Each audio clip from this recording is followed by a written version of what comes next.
ખ્યાતિકાંડનો મુખ્ય આરોપી કાર્તિક પટેલ 65 દિવસે ઝડપાયો। પત્નીની તબિયત બગડતા દુબઈથી પાછો ફર્યો અને ક્રાઇમ બ્રાન્ચે દબોચ્યો। કોરોનામાં બેડ ન મળતા હોસ્પિટલ બનાવી। ગુજરાત સરકાર આરોપીઓનું સરઘસ કાઢવા મુદ્દે વગોવાઈ છે। તાજેતરમાં જ અમરેલીના લેટરકાંડમાં પાટીદાર દીકરીનું સરઘસ કાઢવા મુદ્દે ચારે તરફથી સરકારની ટીકા થઈ રહી હતી। ત્યારે હવે વિધાનસભા કોંગ્રેસ પક્ષના નેતા અમિત ચાવડાએ સરકાર પર કટાક્ષ કરતી પોસ્ટ સોશિયલ મીડિયામાં પોસ્ટ કરી છે। આ સાથે જ વિડીયો મેસેજ પણ તેમણે શેર કર્યો છે।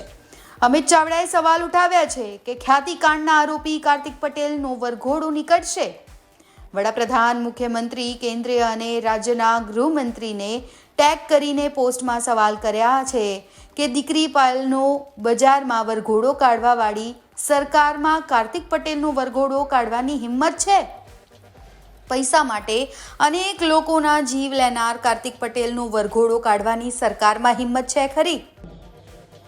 પૈસા કમાવા માટે, લોકોના જીવ લેવા માટે જે ખ્યાતિ હોસ્પિટલને એના સંચાલકો જવાબદાર નીકળ્યા, એ ખ્યાતિ કાંડનો મુખ્ય આરોપી કાર્તિક પટેલ આજે 65 દિવસ પછી અડધી રાત્રે અચાનક પકડાય છે। સરકાર અને પોલીસની મિલીભગત ને આશીર્વાદથી 65 દિવસ સુધી કાર્તિક પટેલ આરામથી વિદેશોમાં જલસા કર્યા અને હવે રાતોરાત એક નાટકના ભાગ સ્વરૂપ ધરપકડ કરવામાં આવે છે।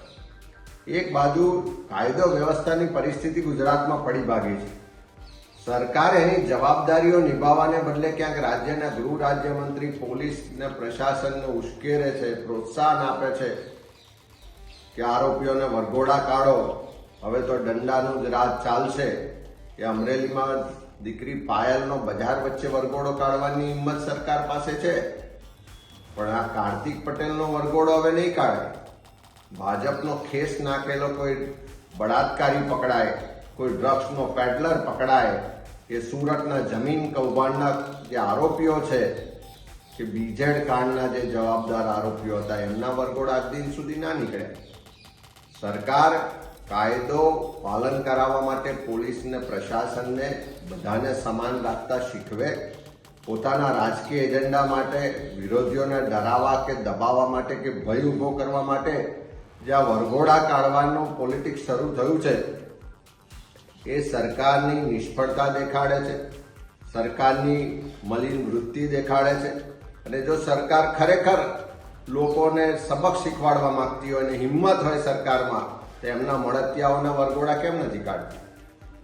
જો સરકારમાં હિંમત હોય તો અનેક લોકોના જીવ લેવા માટે જવાબદાર આ કાર્તિક પટેલ પકડાયો છે, એનો વરઘોડો કાઢી બતાવો। એનો વરઘોડો નહીં નીકળે કારણ કે એમના માનીતા છે, એમના મળતિયાઓ છે, એમને ક્યાંક ચૂંટણીઓમાં મદદ કરવા વાળા છે, ક્યાંક ભાજપનો ખેસ પહેરેલા લોકો છે, એટલા માટે એમના વરઘોડા નહીં નીકળે, પણ પેલી દીકરી પાયલ જેવાના વરઘોડા નીકળશે। સરકારમાં હિંમત હોય તો આગળ આવે અને આ કાર્તિક પટેલનો વરઘોડો કાઢી બતાવે, તો ગુજરાતના લોકોને લાગે કે બધા માટે તમે સરખા છો। બાકી તમારા ભાજપના ખેસ પહેરેલા લોકોને બધી જ છૂટ અને બીજા લોકોને ડરાવવા દબાવવાની રાજનીતિ ભારતીય જનતા પાર્ટીની સરકાર, રાજ્યના મુખ્યમંત્રીશ્રીએ બંધ કરવી જોઈએ। ખ્યાતિકાંડમાં કાર્તિક પટેલની પૂછપરછમાં મોટા ખુલાસાઓ થઈ રહ્યા છે। કાર્તિક પટેલ પત્નીની સારવાર માટે અમદાવાદ આવ્યો હતો। કાર્તિકની પત્ની વ્હીલચેરમાં બેસીને એરપોર્ટ આવી ત્યારે કાર્તિકની પત્નીના મેડિકલ રિપોર્ટ પણ પોલીસ તપાસશે। કાર્તિક ઓસ્ટ્રેલિયાથી ન્યૂઝીલેન્ડ અને ન્યૂઝીલેન્ડથી દુબઈ ગયો હતો। દુબઈમાં કાર્તિક પટેલ સંબંધીઓના ત્યાં રોકાયો। પોલીસને કાર્તિક પટેલ પાસેથી નવો મોબાઈલ પણ મળ્યો છે। તપાસમાં સામે આવ્યું છે કે આરોપીઓ બોગસ પેઢી બનાવી રૂપિયાની હેરાફેરી કરતા હતા। દર્દીના સગાઓને સમાધાન માટે પૈસાની ઓફર કરવામાં આવી। ખ્યાતિ હોસ્પિટલમાં 112 દર્દીઓના મોત થયા હતા। આરોપીઓના સંપત્તિ બાબતે ઈડી, આઈટી પણ તપાસ કરી રહી છે। 11 નવેમ્બર 2024ના રોજ ખ્યાતિ હોસ્પિટલ ખાતે જે બનાવ બનેલો અને 2 વ્યક્તિઓના મૃત્યુ થયેલા, એ અનુસંધાને વસ્ત્રાપુર પોલીસ સ્ટેશનમાં ગુના નોંધવામાં આવેલા હતા અને આ ત્રણેય ગુનાની તપાસ પોલીસ કમિશનર શ્રી અમદાવાદ શહેરના હુકમથી ક્રાઇમ બ્રાન્ચને સોંપવામાં આવેલી અને અત્યાર સુધીમાં આ તપાસના કામે કુલ 8 આરોપીઓની ધરપકડ કરવામાં આવેલી છે અને પોતાની ધરપકડ ટાળવા નાસ્તા ફરતા આરોપી જે છે કાર્તિક પટેલ, એમની આજરોજ ધરપકડ કરવામાં આવેલી છે. એ આ બનાવ બન્યો ત્યારે એ અરસામાં એ ઓસ્ટ્રેલિયા ખાતે ગયેલા હતા અને ત્યાંથી દુબઈના જે ઓન અરાઇવલ વિઝા મેળવી એ દુબઈ ખાતે રોકાયેલા હતા અને 2 મહિના સુધીનો સમય એમણે આ રીતે પસાર કરેલો છે. આજરોજ એમને અમદાવાદ એરપોર્ટ આવતા લુકઆઉટ સર્ક્યુલર આધારે ત્યાં એરપોર્ટ પોલીસ દ્વારા રિટેન કરવામાં આવેલા અને ત્યારબાદ ક્રાઇમ બ્રાન્ચને સોંપવામાં આવેલા છે અને ક્રાઇમ બ્રાન્ચે આની કાયદેસરની કાર્યવાહી કરી એમની ધરપકડ કરેલી છે. હાલ જે આરોપી કાર્તિક પટેલ જે છે એમની પ્રાથમિક પૂછપરછમાં એમણે જે પણ અત્યાર સુધીની થોડા સમય મળ્યો છે એમાં જે પૂછપરછ કરવામાં આવેલી છે એમાં એમની જે પ્રાથમિક જે માહિતી મળી છે એ મુજબ એ ખ્યાતિ હોસ્પિટલના ચેરમેન છે અને એમના જ માર્ગદર્શન અને સૂચના મુજબ આ ખ્યાતિ હોસ્પિટલની તમામ કાર્યવાહી હાથ ધરવામાં આવતી હતી. કેટલાક મહત્વના પ્રશ્નો જે હતા એમને જે પૂછવામાં આવેલા હતા કે અત્યાર સુધીમાં જે પણ પ્રકારે પીએમજે યોજના અથવા તો ખ્યાતિ હોસ્પિટલ અને જે પણ ઇન્સ્યોરન્સ જે કંપની જે છે એ સાથેના જે વ્યવહારો થયેલા છે એ વ્યવહારોની ચકાસણી પણ હાથ ધરાઈ રહેલી છે. એમાં એનો કેટલો રોલ છે એ વિશે તપાસ કરવામાં આવી રહેલી છે. જે પણ અગાઉના આરોપીઓ દ્વારા જે તપાસના લગતી માહિતી જે આપવામાં આવેલી છે એ માહિતી પણ કાર્તિક પટેલની પૂછપરછ દરમિયાન એની ખરાઈ કરવામાં આવનાર છે અને એ વિશે જે પણ પુરાવાઓ છે એકત્રિત કરવામાં આવનાર છે. સર, કઈ બાબતોને લઈને તપાસ કરવામાં આવશે? મુખ્યત્વે ખ્યાતિ હોસ્પિટલ ખાતે જે પણ દર્દીઓ સારવાર હેઠળ દાખલ થયેલા હતા અને એ પૈકીના જે 3800 થી વધુ દર્દીઓએ પીએમજે યોજનાનો લાભ મેળવેલો છે અને એનાથી એમણે સારવાર મેળવેલી છે. એ વિશે પણ જે પણ એમાં કોઈ ગેરરીતિ થયેલી છે કે કેમ એ અંગે સીએની પણ નિમણૂક કરવામાં આવેલી છે અને તમામ જે 33 બેંક એકાઉન્ટ્સ જે છે ખ્યાતિ હોસ્પિટલ સાથે સંકળાયેલા એ તમામનું ફોરેન્સિક ઓડિટ હાલ ચાલી રહ્યું છે. બેકગ્રાઉન્ડ શું છે? હાજી, કાર્તિક પટેલનું બેકગ્રાઉન્ડ? કાર્તિક પટેલ જે શરૂઆતમાં જે છે એ એમણે જ્યારે યુવાનીમાં વ્યવસાયની શરૂઆત કરેલી ત્યારે વિડીયો કેસેટ બનાવવાનું વિડીયો કેસેટ વેચવાનું કામ શરૂ કરેલું અને ત્યારબાદ કન્સ્ટ્રક્શનના વ્યવસાયમાં જોડાયેલા અને એ સિવાય કેન્ટોનમેન્ટમાં આવેલી ફિરદોસ અમૃત સ્કૂલ અને ખ્યાતિ વર્લ્ડ સ્કૂલ, ખ્યાતિ ફાઉન્ડેશનના નામથી એજ્યુકેશન ઇન્સ્ટિટ્યૂટ છે એમના, નર્સિંગ કોલેજ છે અને BBA BCAના જે કોર્સીસ ચલાવતી ઇન્સ્ટિટ્યૂટ એમના પોતાની છે. 2021માં એશિયન બેરિયાટિક એન્ડ કોસ્મેટિક હોસ્પિટલમાં એ ભાગીદાર બનેલા છે. એ જ જગ્યા છે જ્યાં હાલ ખ્યાતિ હોસ્પિટલ આવેલી છે અને ત્યારબાદ 2022માં એમણે ખ્યાતિ હોસ્પિટલ વિધિવત શરૂ કરેલી.